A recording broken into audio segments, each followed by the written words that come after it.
Thank you for having us here. We're all here because of Shriyan.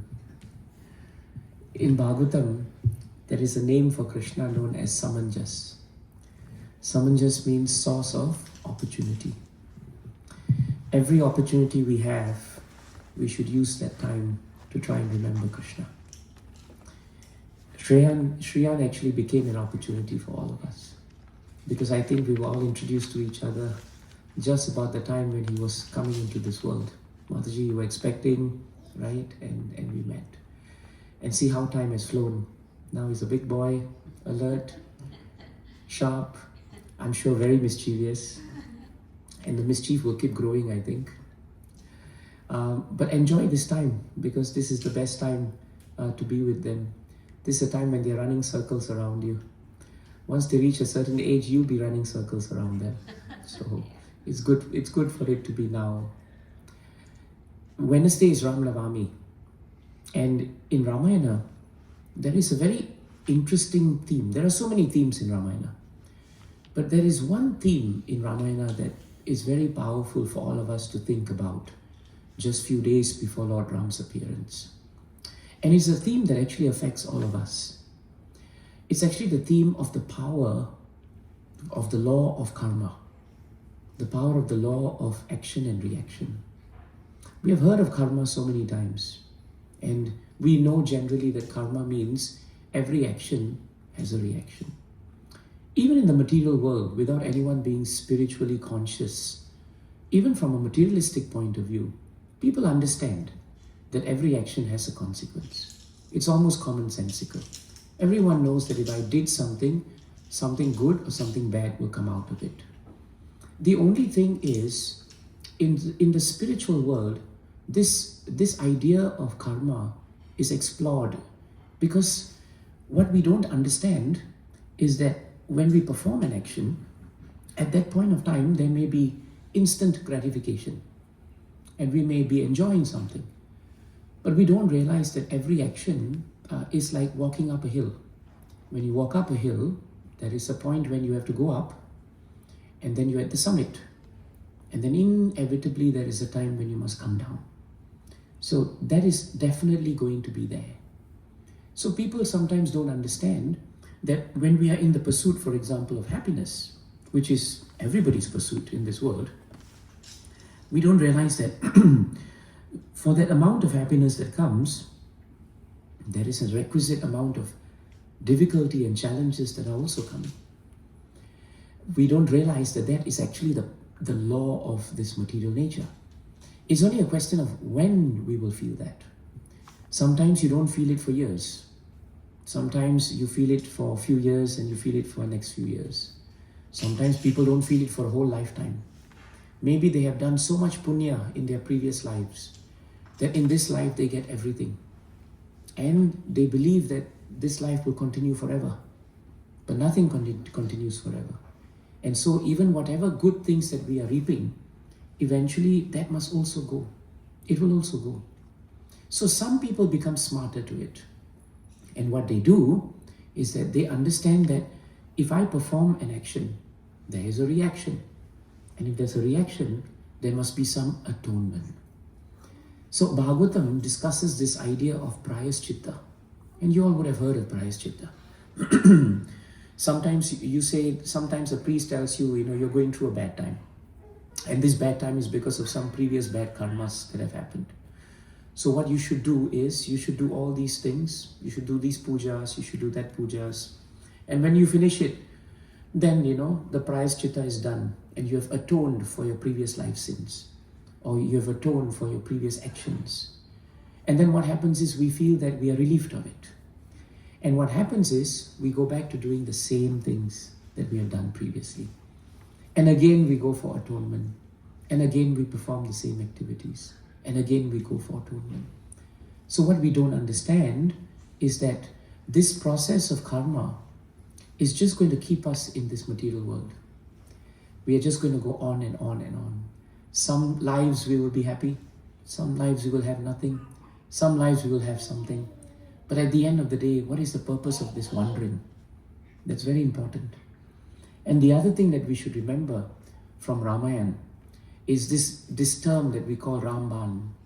Ramban is the arrow of Lord Ram, which is so powerful that when Lord Ram shoots the arrow, it always finds its target. So the law of karma is like that too. Whenever we have performed an action, we can be assured, even if we go to the moon, the reactions to that action will follow us also. Even no matter how many hula hoops it has to go through, that arrow, which is the result of our reactions, of our actions, will find us. It will find us. We can hide, we can go somewhere, but the reactions will come. We cannot escape it.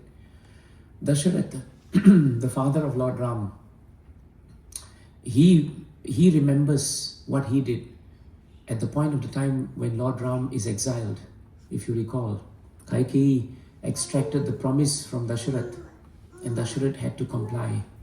But Dasharath was very, very sad, and he was swooning in so much of grief and pain and anger that Lord Ram was being banished, together with Sita and Lakshman for 14 years. So as he was lying on his bed, and by then Lord Ram had already left, and he was already in the forest, Dasharath did not last very long after Lord Ram left, maybe few days only. But in those last few days, Dasharath was actually finding solace with Kaushalya, his first wife. And Kaushalya was expressing to him her pain and anger that because of you, now the whole kingdom is bereft of Lord Ram. Just to keep your vow, you had to give up the jewel of our dynasty. And when she saw that Dasharath himself was crying and so much in pain, then she became a little bit quieter and she didn't say anything. Dasharath was keeping quiet for a while, and then he said, "My dear queen, let me tell you the reason why I'm suffering now." Because Kaushalya was thinking, and the citizens were thinking, why should Dasharatha, such a great personality, such a great devotee, such a great king, why should he suffer the separation from Lord Ram? Why at the end of his life he should be in so much turmoil? Sometimes whole of our lifetime we are all right by Krishna's mercy, but suddenly something happens and everything changes, and the truth is we are not happy. We're very unhappy in heart. We pretend we are happy. You know, we live in a world where we convince ourselves I'm actually happy where I am, but deep in our hearts we may not be happy. We may not be happy.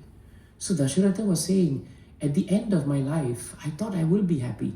I would see Ram crowned and everything would be good. But now I am the most unhappiest man in the whole kingdom.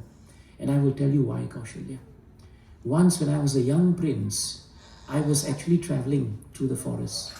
And I learned one art of warfare which was very unique. I had the ability to shoot an arrow, not by sight, but just by sound. And I would find the target. I had learned that art of hearing the sound of moving and shooting. Today we call it echolocation. It is a science actually. If you learn enough or you don't use your sight long enough, your ability to hear is so powerful, you actually have this echolocation that some creatures actually have. You know where exactly something is just by the movement of airs, right? Yeah, like bats and many other creatures. So he learned that art because that art is taught actually in Dhanurveda. In the art of warfare, the very, very skilled archers can actually shoot without seeing. So he was practicing in a very remote part of the jungle because he thought that way I will not hurt anyone. At the most, as a Kshatriya, I may have to kill animals, but I will not kill human beings. So at that point of time, as it was becoming dark, as he walked around, he heard the sound of an elephant actually drinking water from a lake, the gurgling sound. So he just matched the arrow to the bow and he closed his eyes and he pulled it up and he found the mark and he shot. But to his horror of horrors, he heard the cry of a man shouting, like he was in pain. So immediately he rushed to the spot. He said, "What have I done?" Because there before him, he saw a terrible sight. He saw a young man lying down with an arrow in his chest. And next to him was a pot of water that he had been collecting from the lake. That gurgling sound of water going into the pot, Dasharath had mistaken for an elephant drinking. And so when Dasharath saw that, he thought, what horror of horrors is this? What have I done? And he said, I am really sorry. He owned up. Immediately he went to the man. And he realized that the man was at the point that he was dying. Because there was no way to save him. He was in a very difficult situation. So Dasharatha said, what can I do for you? I'm very sorry that I did this. But the man was very upset. He said, not only have you killed one life, but you're going to kill 2 others. And Dasharatha said, what do you mean? He said, I am the only son of my blind and aged parents. They cannot see, and they are dependent on me, and they're living just a little further away. Every day I bring them water, I bring them so many things. Without me, they cannot last. So not only have you killed me, but you have taken the lives of 2 others also. So what to do? So Dasharatha said, I'm extremely sorry for this. I will go to your parents. I will look after them for my lifetime. Don't worry about them. But I will have to bear this sin and this burden of actually killing you. And the man said, take out the arrow from me so that my life may pass very quickly. And so Dasharatha took the arrow out and the man's life left. So Dasharatha took the water and he walked to the house. As he walked, the husband, the old man and wife, the father and mother, they heard someone approaching. And they said, son, is that you? But the father was sharp. And he said, this is not the walking steps and the gait and the weight of my son. This is someone else. Who is this? And then Dasharatha said, I am Prince Dasharatha. I am actually the prince of this kingdom. But I bring you very bad news. Your son's life has been taken. And the father and mother began crying in grief, pitiable, in a very pitying fashion. And they said, who is the monster who took our son's life? And Dasharatha said, I am that monster. I took the life of your son. I did not do it purposefully, but accidentally is not an excuse for my sinful activity. And then the man and the woman began crying and saying, my dear son, they were thinking of their son. You have taken so good care of us. What else is there left? We have nothing to live for now. And Dasharatha said, I will take care of you. I will ensure that you will be all right. And the man rejected it. He said, the killer of my son cannot take care of me. And he said, now go. Because you have owned up to the fact that you took the life of my son, today we are sparing you. And we pray that you will not be killed by the pain that we have suffered. But let us tell you this now. At the time when you are old and when you are dependent on someone and when your love is there for someone whom you care for very deeply, the same way we loved our son, at the same time, that time, you will also be bereft of his companionship. Dasharatha was remembering this in Ramayana. And he turned to Kaushalya and he said, Kaushalya, I cannot blame Kaikeyi for this matter. You cannot blame anyone else for this matter. I can only blame myself. Because whatever that has happened here is because of me. And I'm remembering towards the end of my life the words of that old blind man as he said it with so much of pain and resentment. And then Dasharatha said something very important. He said the living entities in this material world do not realize that they are living based on happiness or distress purely on their actions, past and present. And therefore it behooves them to be very careful how they behave themselves in this world. Whatever actions they take in this world, whether in this life or next life, will surely affect them. It will surely affect them. And in that way, Dasharatha accepted blame, accepted the responsibility like a true devotee. And he started chanting the names of Lord Ram through the night. Midway through the night, as he chanted the names of Lord Ram, he left his body. Now, Valmiki says something very important at this stage. And this is the purpose of why we are speaking. Dasharatha may have committed an act for which he was punished by his reactions. Karma is there. We cannot escape it. But because he was constantly remembering Lord Ram and constantly remembering the names and pastimes of Lord Ram, at the last moment of his life, instead of dying and suffering for the sins of what he did at that time, which he would have gone to a hellish planet to suffer, he went back to Godhead because he remembered and he chanted the names of Lord Ram.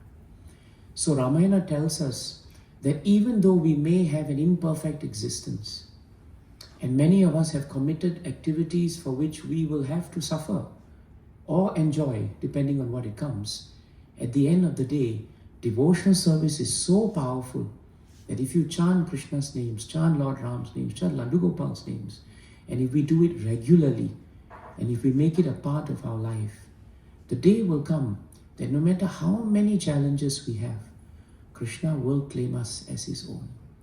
Lord Ram will claim us as his own.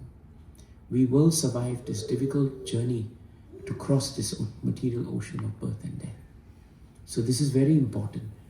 The same point is given in Bhagavatam in one shloka by Shukadeva Goswami.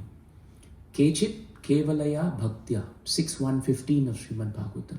Kechit kevalaya bhaktya, Vasudeva parayanaha. Very important. So in this shloka, Shukadeva Goswami tells Parikshit Maharaj, sometimes in this world, when we perform actions, there will always be actions, reactions, actions, reactions. No one can escape. But if you atone for them through normal processes, they will come back again. It's like an elephant taking bath. You've all seen elephant taking bath, right? They take a good bath, they come out, then they pour all the sand and mud on them, and we're back to square one again. So this material life is like that. You do good things, then you do bad things have reactions. You do some good things to counteract those things. It's like an account sheet, you know. You have a bit of credit, you have debit, and every year you try to balance. But balancing doesn't mean you go back home to Krishna. Balancing means you keep coming back to this world and you keep going through this yo-yo cycle of birth and death, which is pointless. So therefore, Shukadeva Goswami says that if you perform devotional service and if you perform it in its purest sense, without motive, that means we don't pray to Laddu Gopal for this or for that. We pray to him for bhakti. Because everything else is coming on its own. Everything else is coming because of your past reactions. Whatever you have now is the punya of what you have done. And whatever that you are going to get will be the punya of what you're doing now. Right? So your quota is there. But what you are not getting is bhakti. That you're not getting. That you have to work for. So Vasudeva parayanaha. Shukadeva Goswami says, perform bhakti in such a way that you're not attached to anything material. That you perform bhakti just for the sake of pleasing Krishna. That is bhakti. It's a very difficult process because we live in a world where we always want something for something. There's always, what is it there for me to gain from? So to understand that is very difficult. We live in a very transactional world. You know, if I give you this, you must give me that. Otherwise, why must I call you? It is like that, you see. You know, so it's very important. Like we are coming here for the program. We should not be coming here because we are expecting something from you. Whether we get something or we don't get something, that's beside the point. We are coming to remember Krishna. That's it.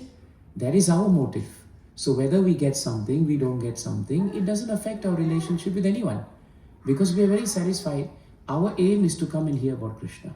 Whether we are sitting here, whether we are sitting anywhere in Singapore, it doesn't matter. Venue changes, consciousness does not change. So we become very peaceful. We can walk in and walk out anywhere and we're very peaceful. So that is what Dasharatha actually attained in the end. He started his life performing things in a way in which he got so much karma. This bad karma, imagine, happened when he was a prince. It didn't touch him for 50, 60, 70, 80. Actually, no. Dasharatha lived thousands of years. Treta Yuga, sorry. They were living multiplied many, many years more than we were living. And it didn't touch him for thousands of years. But right at the end of his life, when everything was going well, everything changed. So we should remember that just because things are going fine doesn't mean it's going to be a smooth sailing till the end of our life. Never take it for granted. And that is why devotional service is so important. So that's why Shukadeva Goswami says, only devotional service has the ability to pull out the weeds. Otherwise, what happens is, you know, when you go to a garden and you want to clean it up, if you just cut the grass, or even if you burn the ground, the grass will grow because the seeds are still in the ground. You have to wipe out, you have to take out from the root. Only bhakti can do that. So these karmas They have gone very deep into our subtle bodies and they are there. But every day, if we perform bhakti, if we chant, if we read, then even if the karmas come, Krishna will give us the strength to face them. He will give us the strength to do the right thing. Just like Dasharatha did the right thing at the end of his life. He remembered Lord Ram, and therefore Lord Ram allowed him to cross the material ocean of birth and death and to come back to him. No more punya, no more pap, just Krishna consciousness. And that is actually the message of Ramayana. So please remember this. It's a very powerful point. It shows us that actually there's only one way to come out of karma. And that only way is performance of bhakti. Otherwise, karma will catch us. Any point of time, it will always catch us. Mhm. Very beautifully explained. Jai Sitaram Lakshman Hanuman Ji ki. Jai.